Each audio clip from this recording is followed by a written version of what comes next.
Welcome back to my channel. This is the 961 Norton Commando at the Savile Row pop-up shop in London. Look at that stunning machine, that classic Norton Commando style that we all know and love. In the shop you do clothing and other bits and bobs, but generally well worth popping in there if you want first impressions of the new bike in comparison to the old one, whether that be the 850 or under the Stuart Garner era, which they've massively improved on with new factory in Birmingham, new parts all over the bike, improved some of the reliability, and generally much better and much more professional. Looking at the bike, 77 brake horsepower, 17 grand from 17 grand before upgrades. That's for the standard model. They also do a calf racer one with lower bars, um, but beautiful machine. My dad owned a Norton Commando. Here he is chilling on his Gus Kuhn Commando, um, and here's my mum on the Commando just before Dad sold it with all the upgrades, the clip-ons, the Dunstall exhaust, the custom seat. You know, absolute 70s vibes. I owned a Norton Commando. This is my 850 that I had for 5 years.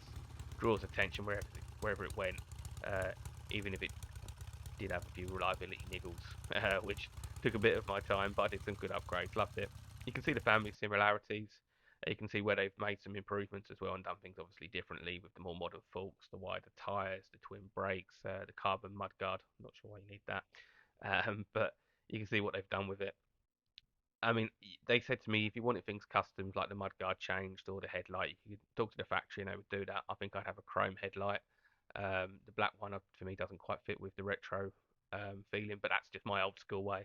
Um, but yeah, great looking machine. That pinstripe on there, that's extra, £750. There's the pillion seat cover that comes off and the pillion pegs. Seat height, 810 mil, which is lower than the Thruxton. Hard to really gain an impression of what it's like on here because it was up on a stand.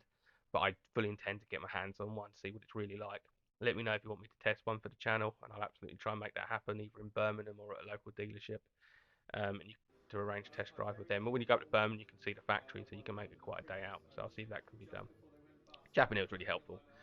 He went through all the bits and bobs. He spoke to me about the changes. Gave that kind of one-to-one service, which is when you're going to spend that kind of money, you kind of expect really. Um, it's a premium motorcycle. Its competition's the Thruxton, probably BMW R9T. You can see similarities to the Thruxton. I think if I was in the market, I'd probably choose this, but it's more expensive.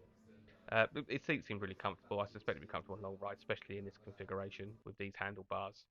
In terms of the handlebars and what you get when you sat on the bike, you get what you need. You don't get engine modes, you don't get loads of fancy settings to be trawling around on a computer. You just get the clocks, which is what you want.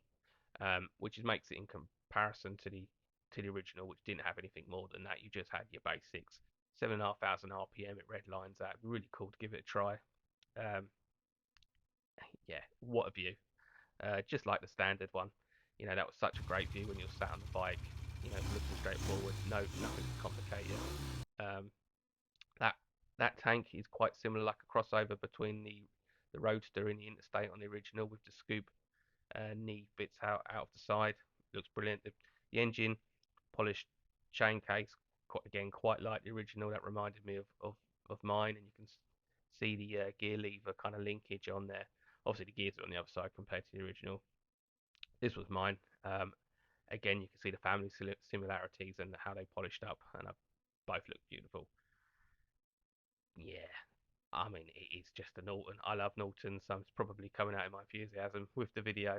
But get yourself down there. If you go onto the Norton Instagram page, it has a location on Savile Row where the shop is. Hope you've enjoyed that. Give the channel a like, give us a follow, and I'll talk to you on the next one. Cheers.